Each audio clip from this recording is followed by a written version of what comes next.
Afternoon, everyone. It's another Friday, and Florida Tech's still chugging along. Summer school has begun.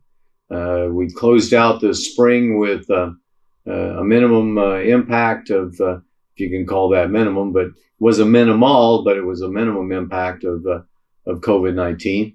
And this week, since there are not many students here, or nearly as many, we did have one staff member, I think, who was determined to be positive with COVID-19. So I can't say all that's behind us. I would love to, but I would not be saying something I truly believe in. But I think the worst part may very well be behind us, and we'll see.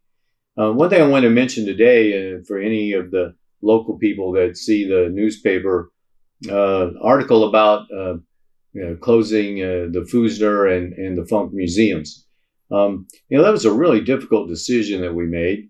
And we did it simply because we were spending tuition dollars on some components of the university that really weren't supported by the students.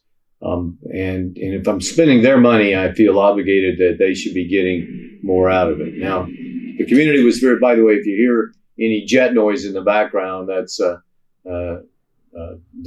actually it's the Blue Angels that are practicing for this weekend's air show that we're one of the sponsors for.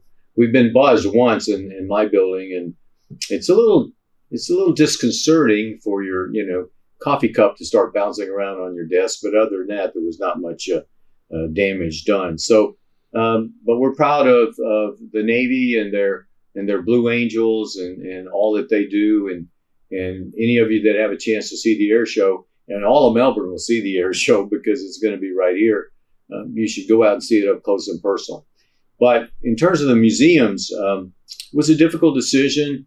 There was a comment made about we turned the Funk Museum into a video arcade, and actually Miss Funk was very close to me, and we loved her dearly. And she spent well over $1 million of her own money to invest in what we're doing there. But I know Miss Ruth pretty well. She would have been proud of the fact that the last year we've been using, because of the pandemic and the separation requirements, et cetera, we've been using the museum as a classroom. And it's worked out very well for us. It's a beautiful place.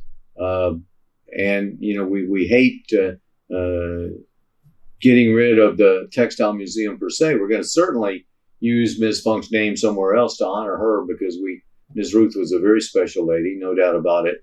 And but we are going to install our esports arena for varsity electronic sports in that facility.